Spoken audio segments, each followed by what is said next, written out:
Hello again, and welcome back to the Vermont Center for Photography's James Dionich Library.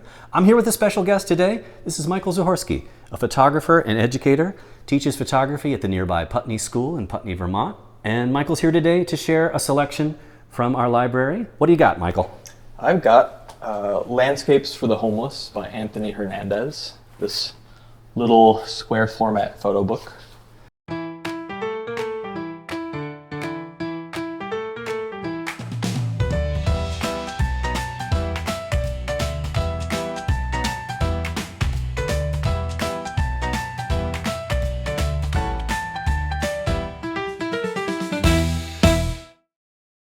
So tell us a little bit about why you chose it and what you think is relevant today and sort of throughout the history of photography about Hernandez's book.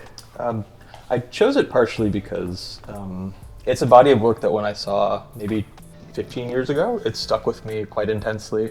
Haven't seen it published many places, and it was a joy or a surprise to see it on the shelf.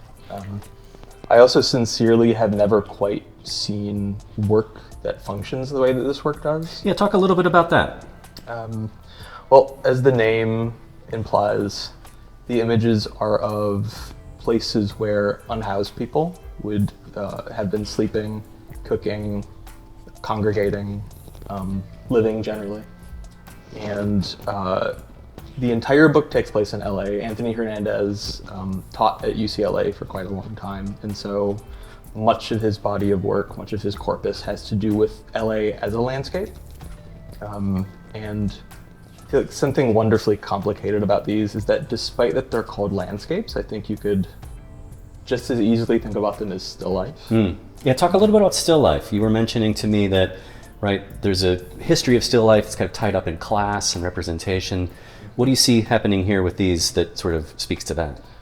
Well, something I guess conceptually or ethically, emotionally, historically, that has stuck with me about the body of work is that, of course, the history of still life, especially in like Northwest European art around the Renaissance, is caught up with landowners or wealthy people displaying their wealth, like displaying their material possessions, or has to do with mortality itself. And of course, there's a glaring irony.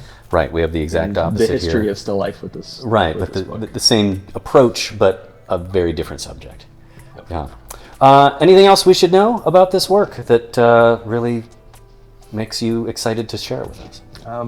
I find the images to be, very troublingly beautiful. The way that they're composed, the way that Hernandez has always used available, usually very diffuse light, so the color is quite remarkable. And that it's an interesting, fascinating take on photographing poverty in the sense that it's so fraught for a photographer to go into communities and essentially like punch down with the camera and photograph people who are like suffering from impoverishment for whatever reason. And Hernandez has done that without showing a single human being in the work. No, that's something that really stands out about it. It's not truly about the individuals, it's about the conditions and the sort of what remains afterwards. So, well, that's Anthony Hernandez, Landscapes for the Homeless, one of the many books we have here at the Vermont Center for Photography. Come down and visit. The library is open whenever we are. And if you're a member, you can check these books out and take them home and enjoy them there.